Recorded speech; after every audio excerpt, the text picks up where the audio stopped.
সুনামগঞ্জ সদর ও বিশ্বম্ভরপুর উপজেলার অংশ নিয়ে খরচার হাওর। প্রতি বছর এখানে প্রায় ১৩,০০০ হেক্টর জমিতে বোরো চাষ হয়।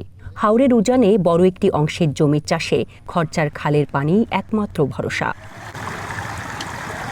কিন্তু সম্প্রতি একটি অসাধু চক্র কালো থাবা বসিয়েছে এই খালে।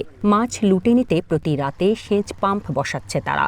অসময়ে খালের প্রায় ১ কিলোমিটার এলাকা শুকিয়ে যাওয়ায় ফেটে গেছে ফসলি জমি, আর এতে বিপাকে পড়েছেন কৃষক। ভবিষ্যৎ হোক নিরাপদ, বিনিয়োগ হোক বিশ্বস্ত, আর আমার পছন্দ সল্ট বে। ওয়েলকাম টু সল্ট বে। জমিনও পানি দিতে পারতাছি না, জমিন শুকাই গেছে গা, শুকায় ফাইটটা গেছে গা জমিন। জমিনে পানির দরকার, আমরা পানি দিয়ে পাইতেছি না। রাতকালা পানি চাইলে মাছ দূরে লেগে গেছে গা, তবে আমরা পানি পাইতেছি না। স্থানীয়দের উদ্বেগ, এমন নৈরাজ্য না থামলে তাদের জীবন জীবিকা হুমকিতে পড়বে। পানির আশায় আমরা এখানে রাখছিলাম, রাখিয়া তারা রাত্রে মাছ ধরিয়া আমরা কৃষকের অনেক ক্ষতি হয়েছে।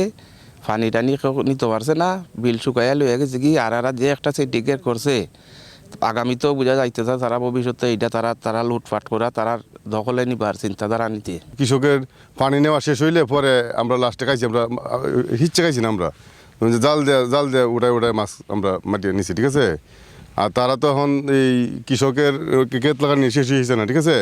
তারা এখন এই পানি শুকাইয়া মাছ মারিয়া রাত্রে নিয়ে যাইতেছে গা, আর কৃষকের বিরাট একটা সমস্যার মধ্যে পড়ছে। সরজমিনে খরচার খালে গিয়ে একাধিক সেচ পাম্প দেখা গেলেও দিনের বেলায় কাউকে খুঁজে পাওয়া যায়নি। তবে প্রয়োজনীয় ব্যবস্থা নেওয়ার কথা জানান জেলা প্রশাসক। পানি সেচ দিয়ে মাছ ধরতেছে, এতে পার্শ্ববর্তী যে জমি আছে, জমিতে সেচের কোনো পানি পাওয়া যাচ্ছে না। তো এখনও যে পরিমাণ পানি আছে, সেই পরিমাণ পানি যাতে থাকে সেই বিষয়ে কার্যক্রম গ্রহণ করার জন্য উপজেলা নির্বাহী কর্মকর্তাকে আমি বলে দিব। প্রশাসনের হস্তক্ষেপে অবৈধভাবে খাল শুকানো বন্ধ না করা গেলে কৃত্রিম সেচ সংকটের কারণে ফসলি জমি দিন দিন আরও ক্ষতিগ্রস্ত হবে। এতে করে চাষিদের দুর্ভোগ বাড়বে সীমাহীন।